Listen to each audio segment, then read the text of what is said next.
Good evening, everyone. We have come to Job chapter 3. Now, Job chapter 3 onwards, particularly from verse 3. So let me just write this down from Job chapter 3, verse 3, all the way to Job 42, verse 6, begins a very different tone. This is more, how would you say, more some style, right? It is not your normal narrative. So it's not normal narrative. What I mean is that the style that is being recorded in Job, from Job chapter 3 verse 3 all the way to 42 verse 6, is very much in a poetic style, right? It is very much in a poetic style, very poetry like. And hence, the way that is expressed is not easy to understand. It has figurative language, it has indirect language, it has what we call the A and B. And in this case, you find that it is many more than two statements. You would find multiple statements reinforcing one single thought. And hence, this would be a significant emphasis of an idea. And it begins in Job chapter 3. And so I just want to highlight to you that there are a lot of challenges in the translations. Now, we will not spend too much time on the differences in the translations from here on because there are just too many. But I would only highlight a few here and there where it matters so that you can understand the text a little clearer. And we will then leave the rest of the variances in translation as is, so that we are not bogged down by the language itself. And I want us now to understand that as this is going into a poetry style, that you now pick up the imagery that is being expressed. What are the thoughts that Job and the friends are trying to say? And then it is expressed in a poetic language. That's something which you all need to be well aware of until the end of the book of Job in chapter 42, where it reverts back to a more narrative style from verse 7 onwards. So let's begin looking at Job chapter 3, and you just need to bear in mind what has happened. We have seen how God is so fond of Job. He highlights Job as one who is no equal in the land, one who is blameless, one who is upright, one who is God fearing, and one who shuns evil. And so, if you bear this in mind, that he is most famous in the land, he is most wealthy in the land, he is the greatest in the land, he is one who is known as a God-fearer, and he is absolutely rich.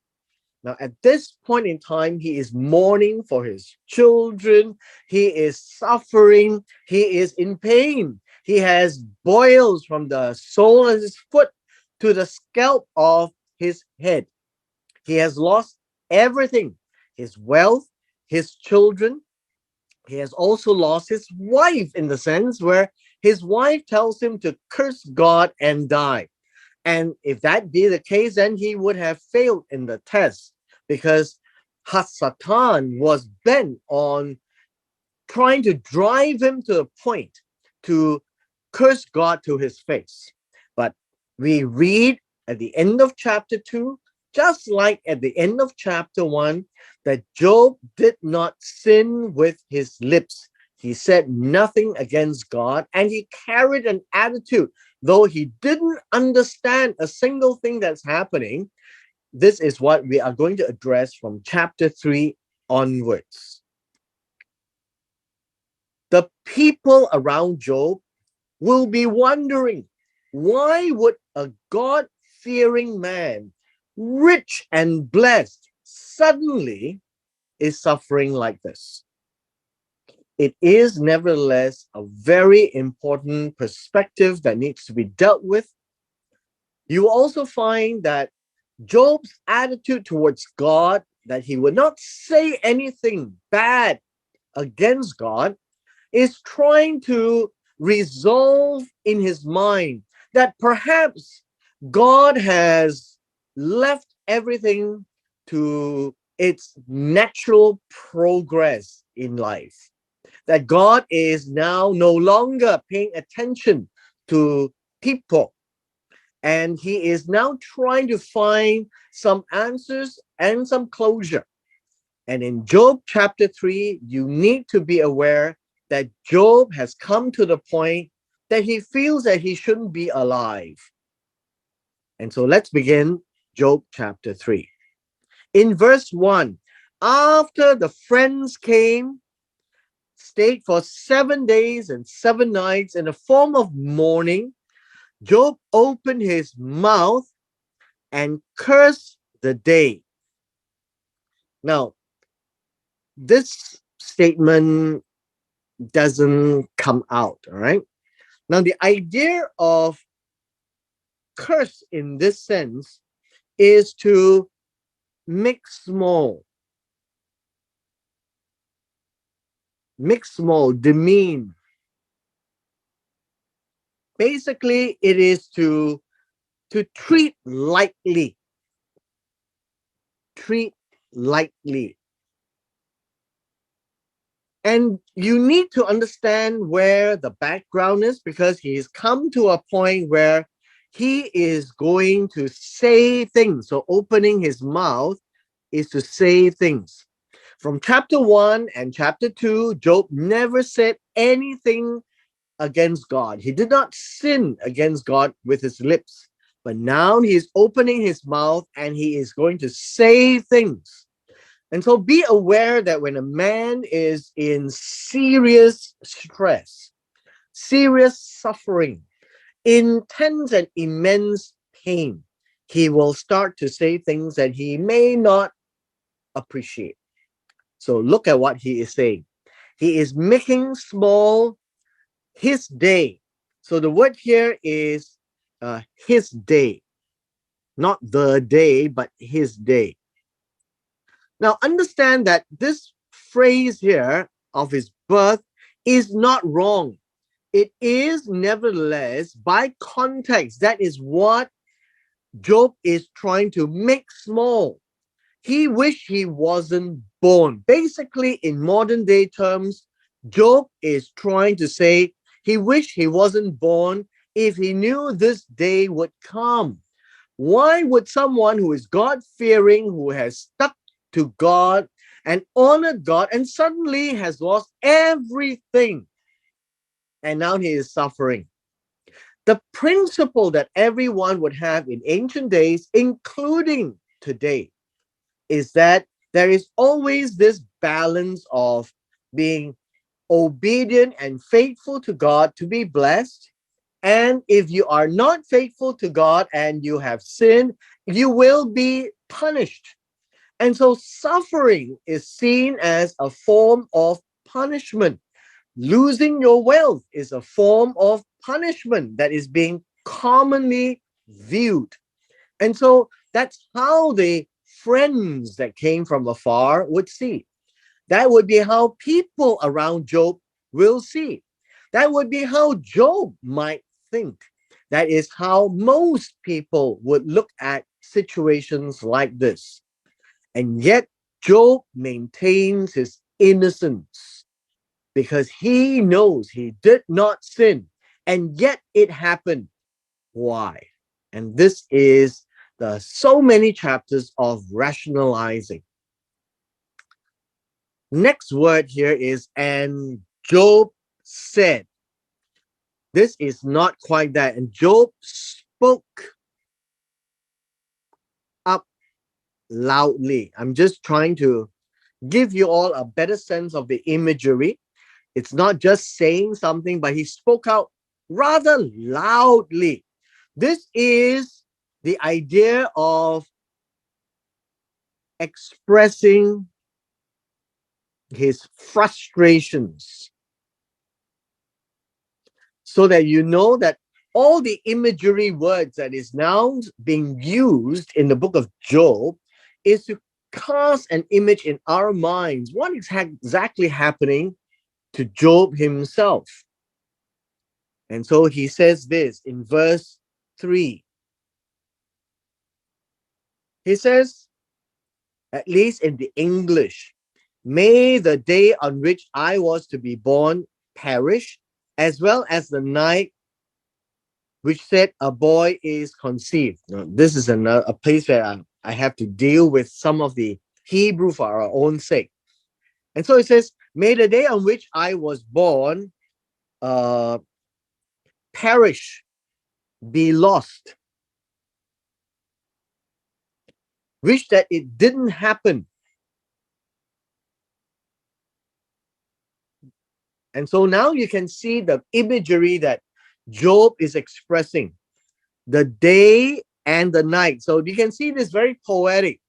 The day when that I was to be born, may it be lost, as the night of which, and it says, and this is wrong, right? This would be a man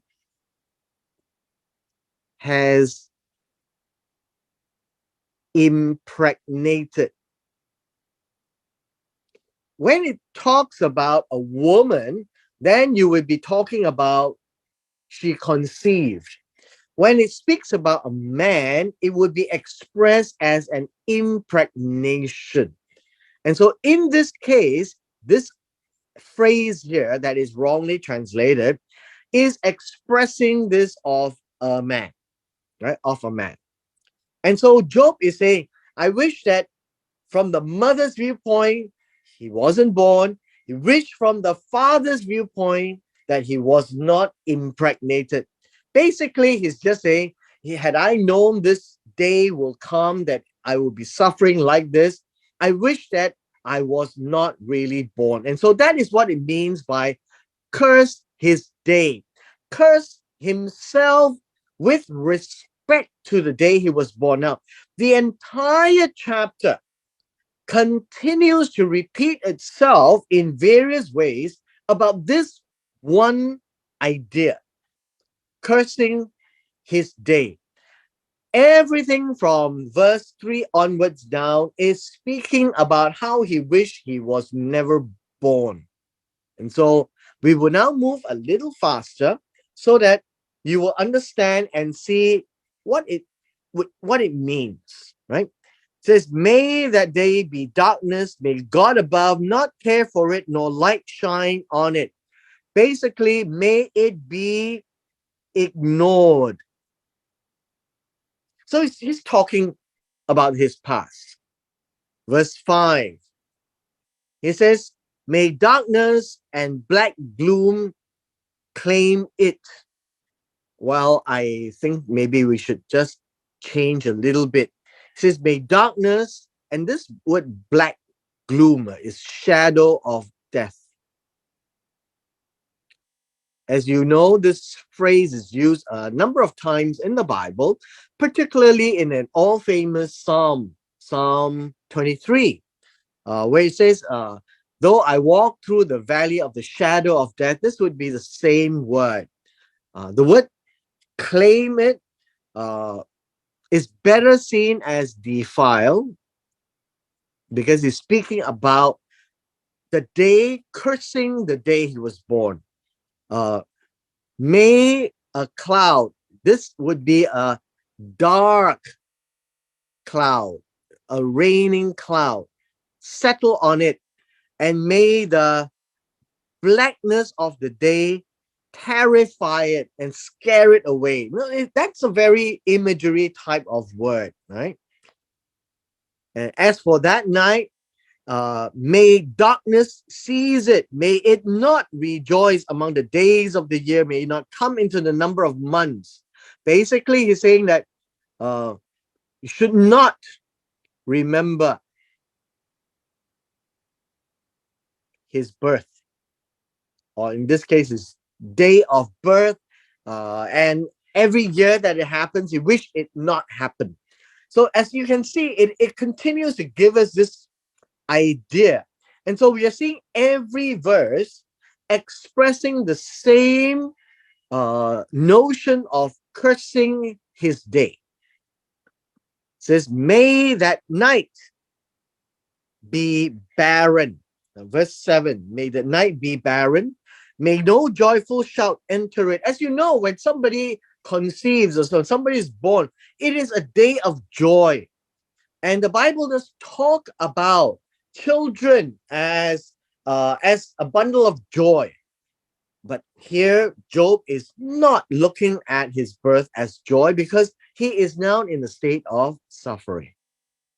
He goes on and says, may those curse it who curse the day, who are prepared to disturb the Leviathan. Now, this word Leviathan is not the definition of the monster. This word here is about professional mourners. Now, in the old days, they actually do. I think even in modern days, some of the Chinese funerals do hire professional mourners to build the atmosphere of mourning, because this is sad. To those who, this word prepared to disturb the Leviathan, who are childless, basically, in their marriage. They are preparing with professional mourners, and it's that kind of a setting that that the child is not born. He says, "May the stars be twilight, be darkened. Uh, it shall hope for light, but have none. And may it not see the breaking of dawn." You can see that it is to say that may the child not see daylight. Again, this is in the same theme as expressing the fact that he wished as a child not be born, because it did not shut the opening of my womb, neither did he hide trouble from my eyes. So this word mothers is added in. It is now expressing the fact that uh, he was not kept back from birth. You can see the various ways of expressing his remorse about being born. And now, verse 11, he makes the expression, why did I not die at birth? But the idea here is, why did I not die in the womb? Why come out? Why did I not come out of the womb and perish? This would be the idea. The idea of perish is to die, right? This to die, to expire. I think this would be the idea, to pass away, to die. So why did I not? This would be A, this would be B. So why did I not die at birth? Why did I not come out of the womb and pass away? That's how the phrase is, right? That's how it's expressed. Basically, he's just wondering, why was he not left to die? Then it says here, verse 12 says, why were the knees there in front of me, and why were the breasts that I would nurse? What would this say? This would be the receiving of birth. This is depicting the picture of the women who helps a woman give birth. This would be a nanny, a nursing mother, or a nursing. Yeah, I think nursing mother is the idea here. Why would this happen? That's his claim, right? For now, I would have lain down and been quiet. I would have slept then, and I would be at rest. So he would be saying that if that's the case, he is very well sleeping quietly. What does this mean? This gives us a picture of death. He would have died.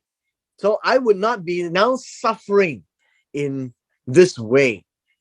Verse 14, so that I will be resting with kings and counselors of the earth who rebuilt ruins for themselves. Meaning these are people who have built memorials and such. And he's saying, well, I will be with them. They have died, and I will die with them too. Or I would be at peace with the rulers who had gold, who were filling their houses with silver. Uh, and these are people who are already dead. And so I will be with them. Or like a miscarriage which is hidden, I would not exist as infants that never saw light. Now, the idea here is why was I not like a hidden, well, this word, a miscarriage, is stillborn child. The modern word miscarriage is not wrong, but this is more literal. Why am I not like this?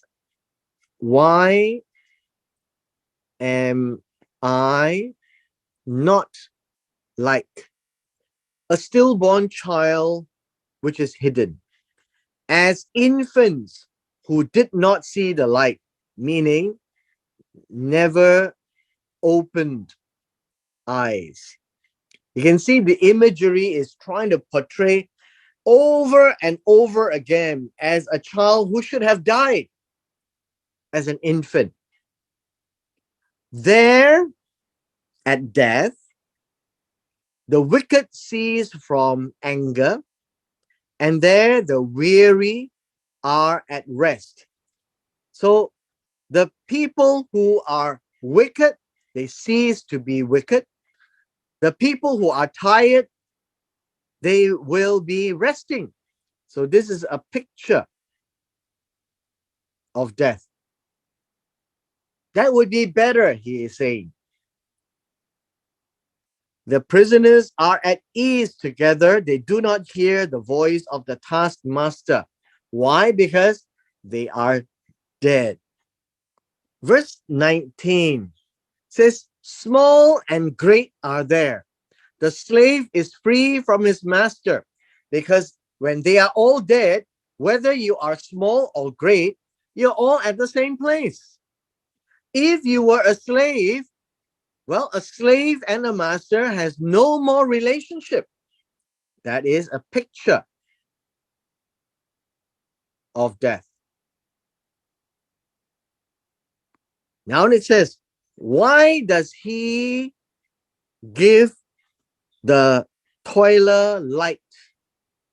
It says, why is light given to one burdened with grief, and life to the bitter of soul? Now this is a discussion. Why does he give light to one who is burdened with grief? This is a toiler. How would you express this? Let's see. to one who is suffering, right? Suffering, uh, sorrowful.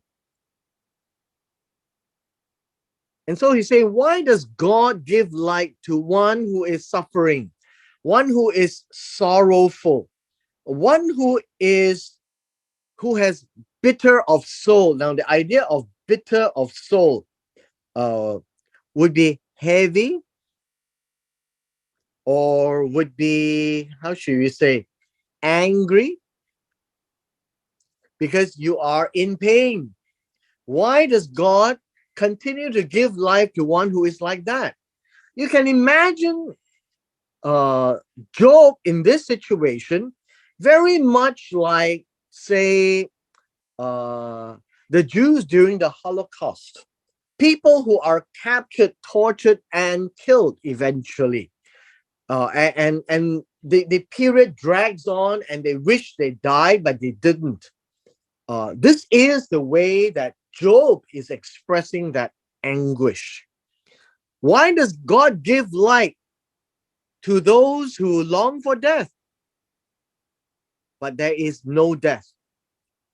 That they, well, this word dig uh, would be to search, right? To search for it more than hidden treasures.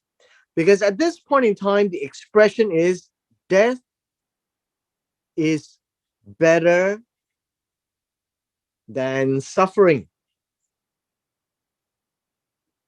Now you need to be able to experience and feel how the soul, the nefesh of Job is. He is so tormented with pain and suffering that he is saying all these things and wish that he is dead.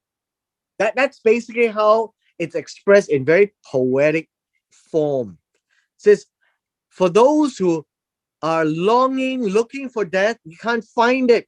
They search for it better than hidden treasures, because death at this point in time is like a hidden treasure to one who is suffering and sorrowful.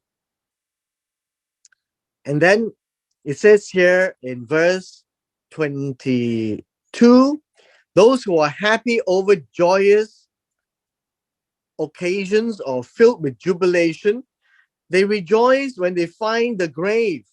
Why? Because the one who is suffering will be cheering and will be rejoicing when it ends.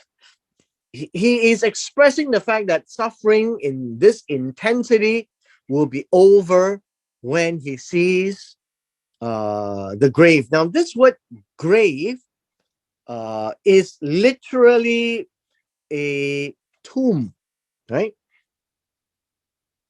Means that he is now buried, and that would be just nice. And that is how Job is expressing his anguish. Verse 23. Why is light given to a man? Now, this is inserted in, and it's good. It gives us the context. It's still talking about light. Why is God giving light to a man whose way is hidden, uh, and whom God has shut off? Now, this word shut off literally means that he has, I guess you can say, uh, hedged in, covered, fenced about, fenced in. So God has, it's not about shutting off, but it gives a picture of hidden. So we have a picture of A and a B. Why is God giving light to such a person whose way is hidden? He can't find it. And this idea of hidden is concealed. And why is God concealing and covering him from the real answers? He is trying to look for an answer. Job is trying to figure out why is this happening to him. He is, I remember, blameless. He is upright. He is God-fearing. And he shuns all evil. He is exemplary of what God wants in a person. And yet now he is suffering. And so he's also like natural man looking for an answer. Verse 24. He says, "For my groaning comes at the sight of my food, and my cries pour out like water." Cries means moans. And so he's talking about how he is expressing pain, right? He's expressing pain, torment,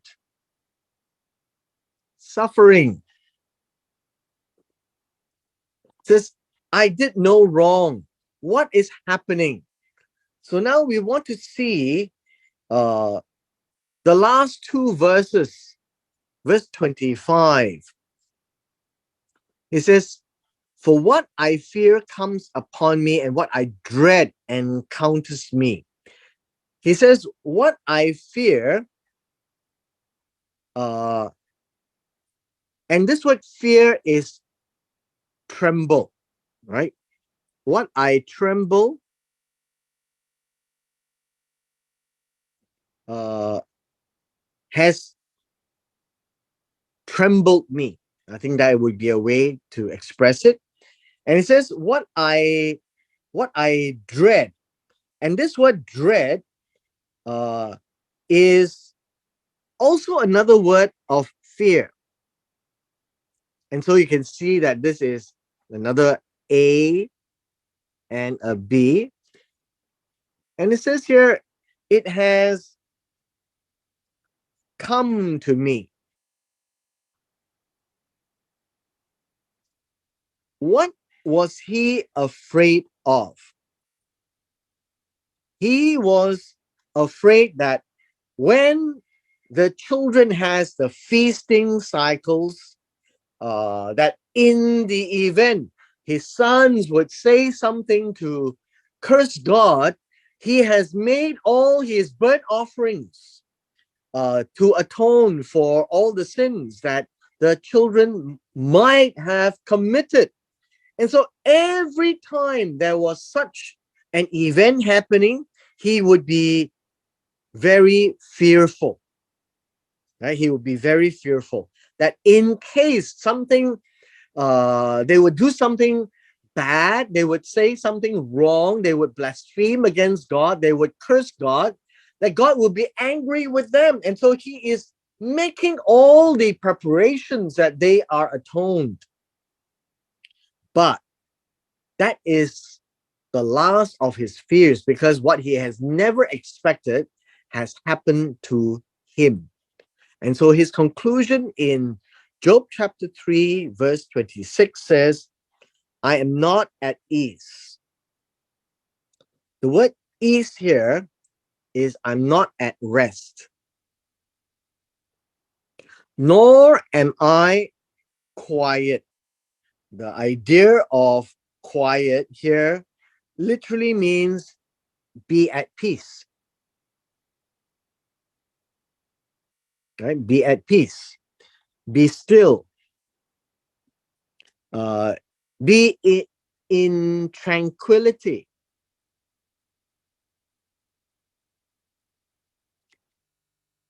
And I am not at rest. Now, this word rest here means settle. The idea here is to be at rest, to be settled, uh, to, how should we say at settled? I think you could think of it as something that at rest, place of rest. Okay, place of rest. So everything is about rest. It says, I am not at rest. So you can see this an A, a B, a C. But turmoil comes. What does this actually mean?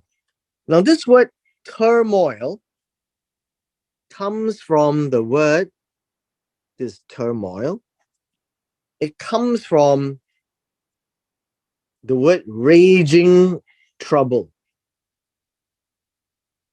It comes from the word wrath.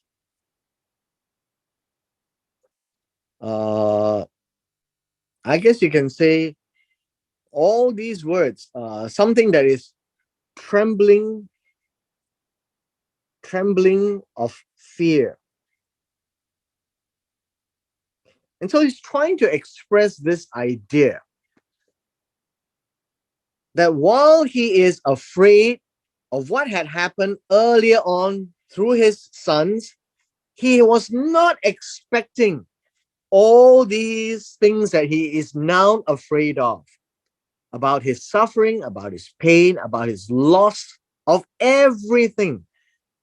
So he says in verse 26, I'm not at rest, I'm not at rest, I am not at rest, in three different ways. And in the case that he's not at rest, he is facing trembling of fear. This is the earthquakes that is happening around him. And he comes to the end of chapter 3, basically saying he wished he wasn't born. He wished the day he was born that it wouldn't have happened, or that maybe he would have died had he known that this is going to happen to him.